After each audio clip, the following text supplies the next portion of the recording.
thank you very much for bringing Mark Bittner to us, who is a senior economist and managing director for corporate investment banking with Wachovia, a Wells Fargo company.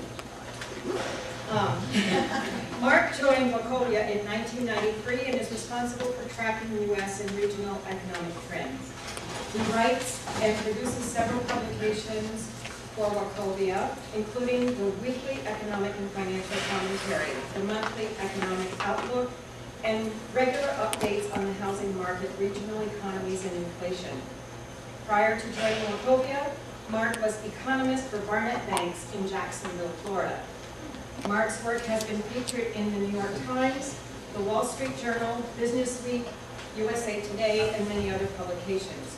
He's also a frequent guest on CNBC, CNN, National Public Radio, and the NewsHour. He is a native of Atlanta and holds a BBA in economics from the University of Georgia, an MBA from the University of North Florida, and has completed further graduate work in economics at the University of Florida. Mark also completed the NABE Advanced Training in Economics program at Carnegie Mellon University. He is a member of the American Economic Association, American Real Estate and Urban Economics Association, National Association of Business Economics, and Charlotte Economics Club, which he co-founded. In addition, Mark serves on the board of directors for the Southeast Florida Economics Club and serves as the chief economist for the North Carolina CCIM. He is a member of the USA Today forecasting panel and was also named as one of the Charlotte Business Journal's 40 Under 40. In addition, Mark is a distinguished lecturer, practitioner at the Terry College of Business at the University of Georgia, and served 4 terms as a member of the Governor's Advisory Board of Economists for the Commonwealth of Virginia. Let's welcome Mark.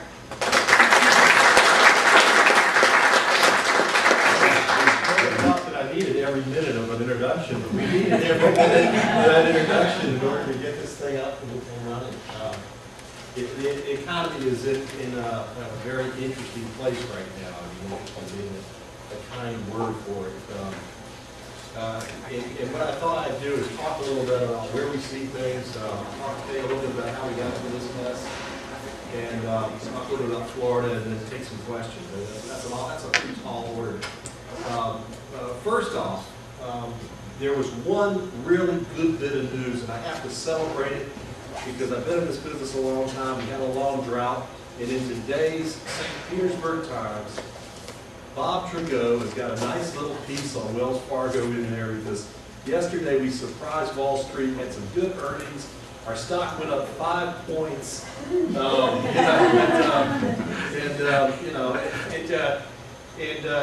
we also made a point of it, because we still have this little competition with the guys down the street from us, the Bank of Mecklenburg or something like that. And we made certain that we made the announcement that we do not need any more TARP money. We didn't want the TARP money in the first place, so we don't need any more TARP money. So we made that clear that we did not need more TARP money. In fact, Wells Fargo, as Bob Trudeau points out, is larger in market cap than Bank of America and Citicorp combined. And I'm pretty sure you could throw in a SunTrust or a BB&T as well. And in terms of capital ratios, we're the strongest bank in the United States, and I do believe the strongest bank in the world in terms of the credit rating, the highest rated bank. So it's nice to say those things in today's environment because we've had to endure a lot. In terms of where we are in the midst of a recession that will probably be the most severe recession that we've seen since 81, 82. I don't know that we're going to see the unemployment rate rise above where we saw it in 81, 82, which was 10.8%. We think the unemployment rate will probably top out somewhere nationally between 9.5% to 10%. So it's not going to be the worst economy we've seen since the Great Depression. Here in Florida, it is probably going to be the worst recession we've seen in the modern era.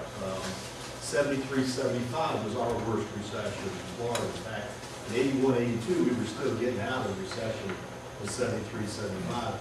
And in 1973, we built more condominiums in Florida than we did during this building cycle. So you think this cycle was bad. In 1973, we built 280,000 condominiums in 1 year. So it's, that was different product. It was heavily concentrated in South Florida, a little bit in Southwest Florida. To some degree, it was easier to absorb because it was basically middle market product, as opposed to in this cycle, everybody was rich and was built for the upper end. So in any event, that's where we are in terms of the national economy. We've got the recession kind of outlined right here. We think that it will end in 2009, and as chart we have it ending in the middle of 2009. I believe it will end at the tail end of 2009. And before I get into explaining that, let me tell you where recessions come from. Very few economists will tell you where recessions come from. Some people think they're mysteries. Some people think they're just bad politicians. But recessions come from, it's very simple to figure out where recessions come from. During the boom times, imbalances build up in the economy because some things grow far more than they should, or far more than they're sustainable. And those imbalances were pretty easy to see. We built way too many houses. So housing got to be much larger than it should have. Credit was too easy. We allowed people to pull all the equity out of their homes and spend it on all sorts of crazy things. So consumer spending grew to be too large. Because we were spending more money than we were earning, we ran a huge trade deficit, and the trade deficit got to be tremendous. And because we were sending so many dollars out overseas, we had to figure out a way to bring those dollars back. And so the financial sector had to innovate all sorts of things. And it came up with something called CDO squared eventually, which you knew you're in trouble. And to bring all that money back to the U.S., the financial sector got too big. In a recession, everything has to come crashing down to earth. And if we look at the areas that are getting hurt the most, it's housing, retailing, things tied to foreign trade, and financial services.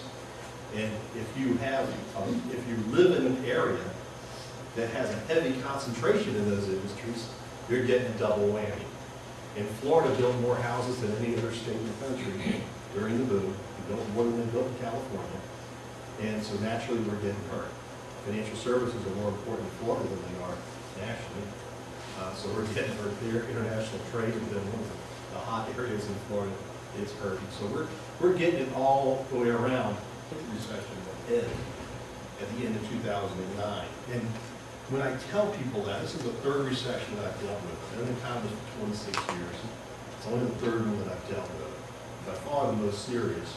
But something that I've learned from the last two recessions, which we've been very good at predicting the end of the recession. We've gotten it within 1 or 2 months. So we haven't been off before. The problem is that we didn't do a good enough job in either of those 2 times explaining that the end of the recession wasn't the end of our problems.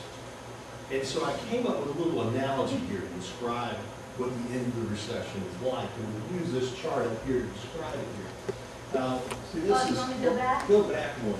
No, on the wrong chart. It looked even worse, but anyway.